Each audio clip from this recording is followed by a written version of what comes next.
Հարգելի հայրենակիցներ, բարև ձեզ։ Եվրոպական միության արտաքին եւ անվտանգության քաղաքականության բարձր ներկայացուցիչը փաստաթուղթ է կարևոր փակ ուղարկել անդամ պետությունների արտաքին գործերի նախարարներին եւ այդ փաստաթուղթը նաեւ վերաբերվում է Հայաստանին։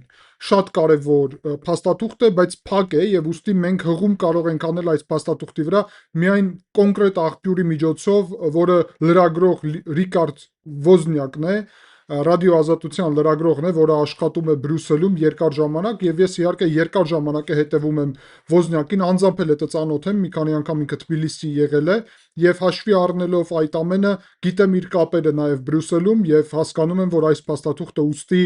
շատ կարևոր այդպիսի տեղեկատվություններ նաև պարունակում եւ իհարկե մեզ հետաքրքրում է թե ինչ է գրված այդ փաստաթղթում Հայաստանի մասին եւ առասարակ ինչպիսի մոտեցում ունի։ Արեք միջև սկսելը կոնկրետ Հայաստանի թեմայից հասկանանք փաստաթուղթը ինչու մասին է, որովհետեւ փաստաթուղթը Հայաստանի մասին չէ, Հայաստանը այդտեղ նշված է ուղղակի այդ փաստաթղթի համատեքստում։ Փաստաթուղթը Ռուսաստանից եկող վտանգների մասին է եւ Միացյալ Նահանգների կողմից այդ Ուկրաինայի հարցում բանակցությունները, որը տեղի են ունենում, ըստ Եվրոպական միության պետք է նաեւ ներառի կոնկրետ Եվրոպական միության միջնորդական այսպիսի դերը եւ Եվրոպական միության առնվազն պահանջները նաեւ պետք է լինի ներգրաված այդ մակարդակով։ Եվ արեք սկսենք առաջինից, որ Եվրոպական միությունը պահանջում է եւ կոչ է անում բոլոր անդամ պետություններին, որ իրանք էլ պահանջեն իրենց սեփական օրակարգով այդ բանակցությունների ընթացքում Ռուսաստանի կողմից ուրեմն Ուկրաինայի եւ իր հարևան պետությունների տարածքային ամբողջականությունը եւ սուվերենությունը, որ լինի պահպանված։ Առաջի հերթին սա ուղղված է Ուկրաինայի դեմ, որ այդտեղ պետք է ուրեմն սահմանափակ լինի Ռուսաստանի ռազմական գործողությունները, այսինքն խափանվի, ավարտվի ռազմական գործողությունները, զուգահեռ դրա պետք է ասել, որ Ռուսաստանը նաև պետք է ունենա այնպիսի սահմանափակումներ, ինչպիսին Ուկրաինան կունենա։ Եթե Ուկրաինան խոսքին սահմանից X կիլոմետրից մոտիկ չի կարելի, որ զորք ունենա, Ռուսաստանը նույնպես եւ զուգահեռ դրա ուրեմն Եվրոպական միությունը մերժում է ուկրաինական տարածքները դե յուրե Ռուսաստանի մաս հռչակելու որևէ փորձ, այսինքն տարածքների փոխանցումը ինչպես կարգավորման գործընթաց։ Բացի դրանից շատ կարևոր է այստեղ նշվում է երկրորդ արդեն հոդվածում, որ անվտանգ եւ կայուն Եվրոպան սա այն գաղափարն է, որը անհրաժեշտ է նաեւ Ռուսաստանի հետ բանակցել։ Սա ներառում է ապատեղեկատվական ռուսական արշավների ավարտը, ինչպես նաեւ կիբերհարձակումների ավարտը, եւ դա իհարկե նաեւ պետք է վերաբերվի օդային տարածքը խախտելու գործընթացին, որը հաճախ նաեւ տեղի է ունենում, զուգահեռ դրա իհարկե վերաբերվում է այսպիսի դիվերսիաների գործընթացին կամ ընտրություններում ներխուժելու եւ ազդելու ընտրությունների վրա։ Սա իրականում վերաբերվում է հենց Հայաստանին նաեւ եւ այստեղ գրված է այդ թվում Հայաստանի ընտրությունները, որ Հայաստանի ընտրությունները եւ առհասարակ Մոլդովայի ընտրությունները, ինչպես օրինակ, որ ներխուժելու որևէ գործընթաց ընտրություններում ապատեղեկատվական այդ արշավները սպառնալիք են ներկայացում եւ պետք է ավարտվեն։ Այսինքն ուկրաինական համատեքստում Ռուսաստանի հանդեպ Եվրոպական միության պահանջները ներառում են Հայաստանի ուղղությամբ ռուսական ուժերի ապատեղեկատվության, կիբերհարձակումների եւ ուրեմն ընտրություններում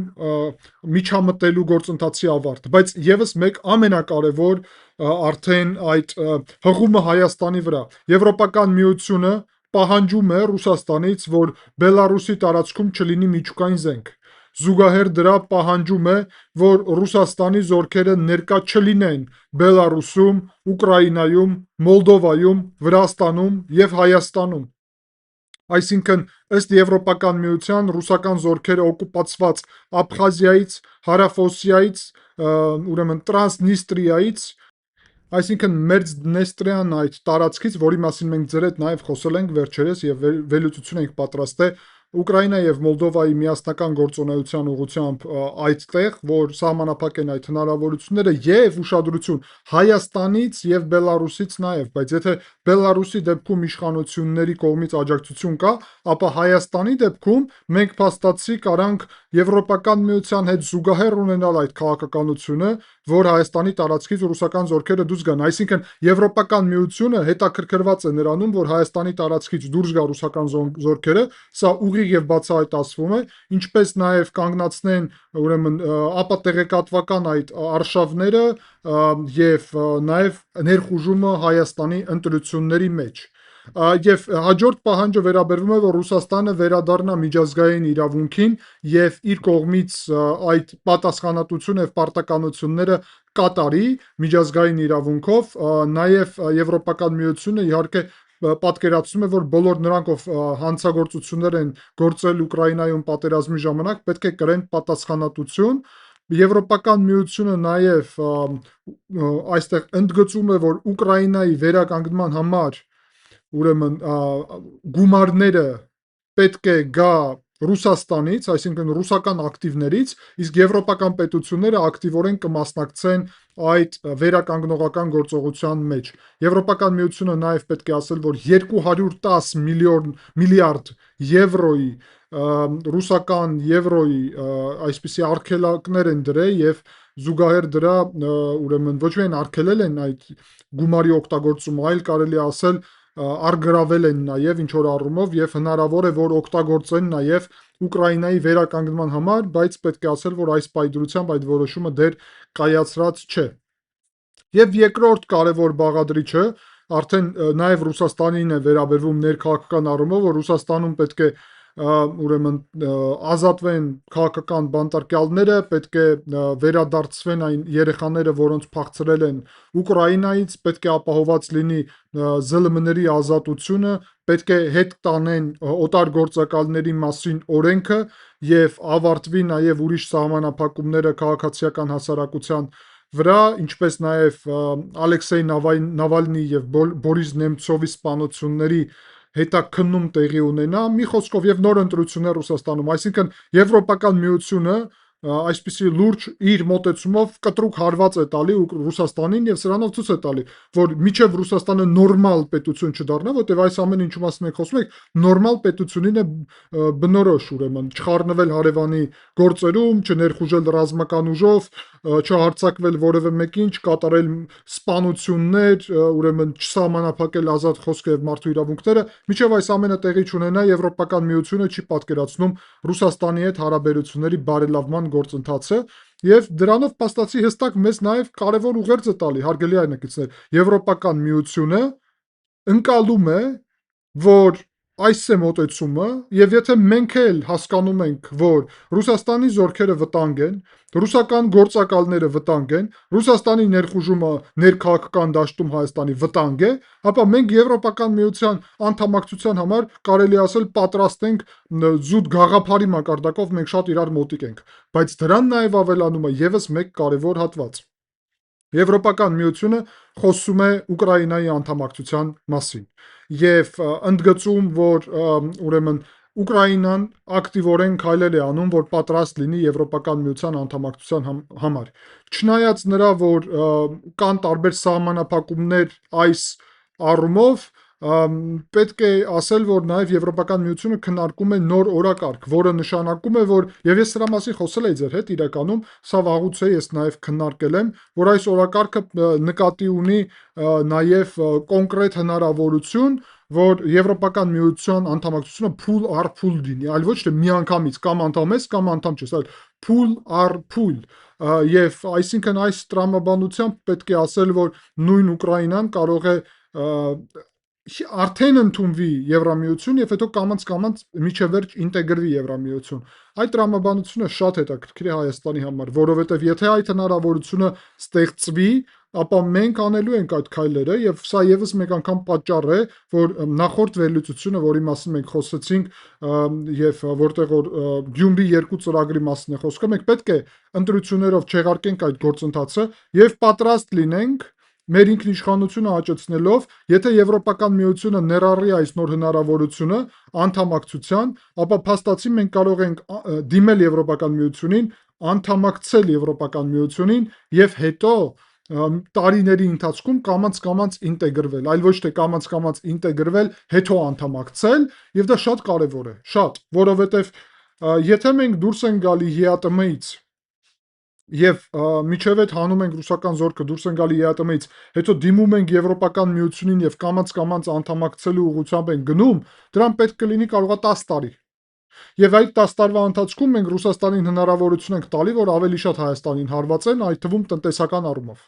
Բայց եթե մենք ռուսական զորքը հանում ենք, Եվրոպական միությունին դիմում ենք, միանգամից անդամ ենք դառնում, ու հետո սկսում ենք այդ 10 տարվա ընթացքում ինտեգրվել բոլոր ոլորտները, ապա մեզ Եվրոպական միությունը կօգնի ռուսական այդ խնդիրների հետ կապված։ Դա ներառում է նաև տնտեսական խնդիրները, որտեղ այսօր ռուսական գործակալները իդեմս նույն Ռոբերտ Քոչարյանի բացահայտ խոսում են, որ մենք կախվածություն ունենք Ռուսաստանի տնտեսությունից։ Ում շնորհիվ ունենք Ռոբերտ Քոչարյանի եւ ոչ միայն, բայց այդ ինքը չի ուզում իհարկե հիշել։ Հիմա մենք այս ձևաչափով կարող ենք անդամակցել, եթե փաստացի Եվրոպական միությունը սա ընդունի, ինչու հավանականությունը շատ մեծ է, շատ մեծ։ Եվ տարիները դա քննարկվում է, դա նորություն չէ, բայց այս փաստաթուղթը հստակորեն նշում է, որ Հայաստանի դեմ ներխուժումը տնտեսական ուրեմն ճնշումները զուգահեռ դրա Հայաստանի դեմ ուրեմն քաղաքական հարվածները եւ հարձակումները եւ ինչը շատ նաեւ մեծ կարեւորություն ունի Հայաստանի դեմ կոնկրետ ռազմական ներկայությունը, որը կարող է վտանգ պարունակել, այս ուղղությամբ փաստացի մեր եւ Եվրոպական միության մոտեցումները համընկնում են։ Ուստի հարգելի հայրենակիցներ, մի բան է, որ մենք պետք է ընտրություններով հստակ ամրապնդենք այս ուղին դեպի Եվրոպական միություն, բայց երկրորդ կարևոր հարցն է, ընտրություններից հետո մենք ակտիվորեն շարժվելու ենք ռուսական ռազմական ներկայության նվազեցման ուղղությամբ։ Եվ այս ամենը դուք հասկանում եք, որ մեզ բերելու է աշխարհաքաղաքական հնարավորությանը, որ մենք դուրս գանք այս փակուղուց։ Շատերը ինձ մեկնաբանություններում ասում են, որ մենք էս ինչ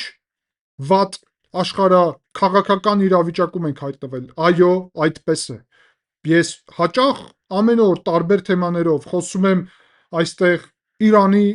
հարցի մասին եւ խնդիրների մասին, Թուրքիայի, Ադրբեջանի, Վրաստանում խնդիրների մասին,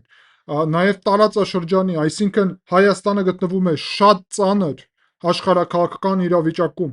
ռազմական իրավիճակը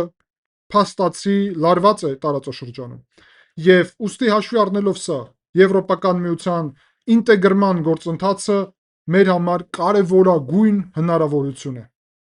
Եվ այդ ամենը այս Եվրոպական միության նոր դիրքորոշման շնորհիվ մեզ տալիս է հնարավորություն առանձին աշխատել Եվրոպական միության հետ, այս օրակարգով, առանձին Միացյալ Նահանգների հետ, Թրիփի ատոմակայանի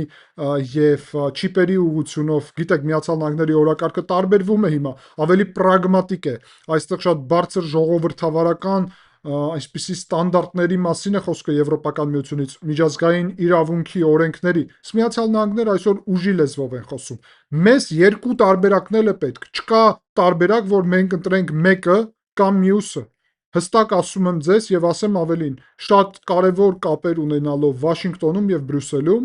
ես շատ ուղիղ եւ անկեղծ ասում եմ, որ մենք հասկանում ենք հիմա, որ Վաշինգտոնի եւ Բրյուսելի միջև ստեղծվել է տարբեր մոտեցումներ, բայց համոզեցնում եմ ձեզ, որ խնդիր դա չի լինի, եթե մենք մեզ ճկուն պահենք, մենք պետք է կարողանանք համ Վաշինգտոնի, համ Բրյուսելի հետ գտնենք իրանց համար ընդունելի լեզու, որով մենք իրանց հետ կխոսենք նրա համար, որ ի վերջո ապահովենք մեր շահերը։ Մենք չունենք հնարավորություն, որ մենակ մեկի հետ աշխատենք կամ մյուսի հետ աշխատենք։ Այսինքն համ Վաշինգտոնը, համ Բրյուսելը մեր համար օրակարգային են եւ Բրյուսելի այս քայլերը, այդ թվում Մյունխենի կոնֆերանսի ընթացքում քննարկված կարևոր հարցերը, նկատի ունեմ այդ հզորացումը ու ամրապնդումը, որը տեղի է ունենալու Եվրոպական միությունում, այդ թվում անվտանգային ոլորտում 42.7 հատվածով միմյանց հանդեպ պաշտպանողական այդ տրամաբանությամբ շատ կարևոր է, հարգելի հայրենակիցներ, եւ այդ ամենը իհարկե մեզ նաև հիշեցնում է այն, որ այսօր սկսվել է Հայաստանի նախագահի այցը Հունաստան, պետական այցով է, ինչքանով հանրային այդ տեղեկատվությունները կան Հունաստանում, Հայաստանի նախագահան։ Դա շատ կարևոր է։ Դուք գիտեք, որ ես շաբաթներ է խոսում եմ եւ ամիսներ է խոսում եմ Հունաստանի հետ ռազմաքաղաքական, իսկ Հունաստանը Եվրոպական միության անդամ է, ռազմաքաղաքական դաշինքը խորացնելու ուղղությամբ, այդ թվում Հունաստան, Կիպրոս, Իսրայել ուղղությամբ, եւ փաստացի սա Եվրոպական միության հետ հարաբերությունների խորացման կոնկրետ օրինակ են։ Մենք իհարկե ձեր հետ միասին առանձին կխոսենք այն արդյունքների մասին, որը հուսով եմ կարձանագրվի Վահագն Խաչատրյանի այս այցի հետևանքներում աթենք։ Բայց զուգահեռ դրա շատ կարևոր է Ֆրանսիայի հետ ռազմաքաղաքական դաշինքը։ Ես շարունակում եմ պնդել, որ մենք պետք է դուրս գանք հապկից, եւ փաստացի Եվրոպական միությունը այստեղ արձանագրում է, որ հապկը խնդիր է։ Չի գրում հապկի մասին, բայց հասկանալի է դա։ Եվ դա նշանակում է, որովհետև չի ուզում ուրիշ պետություններին այդտեղ թիրախավորել, խոսքին Ղազախստանին, Ղրղստանին, Հայաստանին, բայց ամեն դեպքում դուրս գալ հապկից,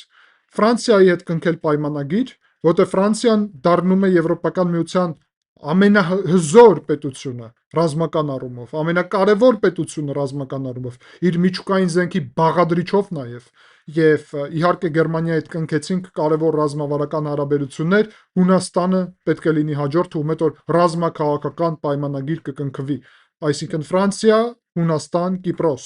երեքն էլ Եվրոպական միության անդամ պետություններ։ Ֆրանսիա, Հունաստան, Կիպրոսը իրանք իրար հետել են դաշնակից։ Մենք ավելանալով այդ երեքի դաշինքին հզոր դիրքեր ենք ունենում։ Վառ օրինակ նաև մեր